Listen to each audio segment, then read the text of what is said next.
शिक्षा से ज्ञान आता है, ना कि अहंकार। कालिदास बोले, माते पानी पिला दीजिए, बड़ा पुण्य होगा। स्त्री बोली, बेटा मैं तुम्हें जानती नहीं, अपना परिचय दो, मैं अवश्य पानी पिला दूंगी। कालिदास ने कहा, मैं पाथिक हूँ, कृपया पानी पिला दे। स्त्री बोली, तुम पाथिक कैसे हो सकते हो? पाथिक तो केवल दो ही हैं, सूर्य व चंद्रमा, जो कभी रुकते नहीं, हमेशा चलते रहते। तुम इनमें से कौन हो?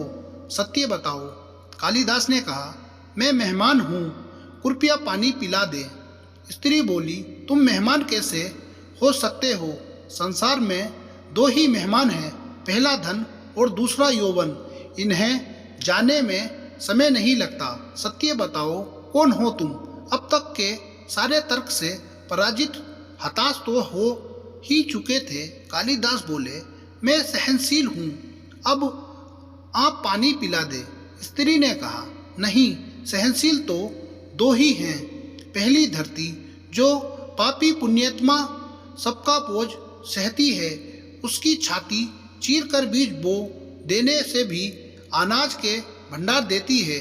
दूसरे पेड़, जिनको पत्थर मारो फिर भी मीठे फल देते हैं। तुम सहनशील नहीं, सच बताओ, तुम कौन हो?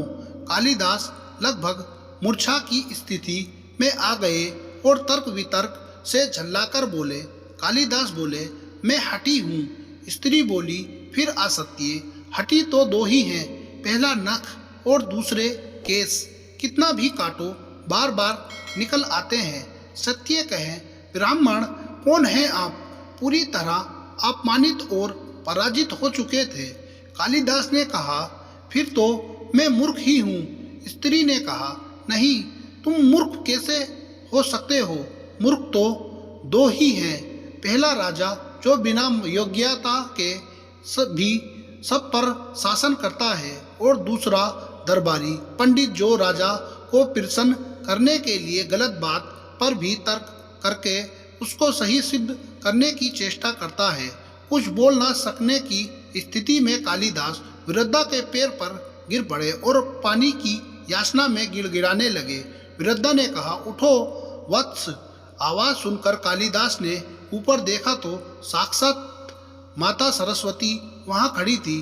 कालिदास पुनः नतमस्तक हो गए। माता ने कहा, शिक्षा से ज्ञान आता है, ना कि अहंकार। तूने शिक्षा के बल पर प्राप्त मान और प्रतिष्ठा को ही अपनी उपलब्धि मान लिया और अहंकार कर बैठे। इसलिए मुझे तुम्हारे चक्षु खोलने के लिए ये स्वांग करना पड़ा।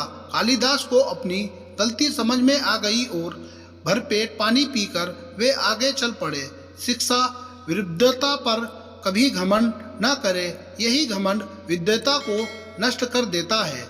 दो चीजों को कभी व्यर्थ नहीं जाने देना चाहिए, अन्न के कण को और आनंद के क्षण को।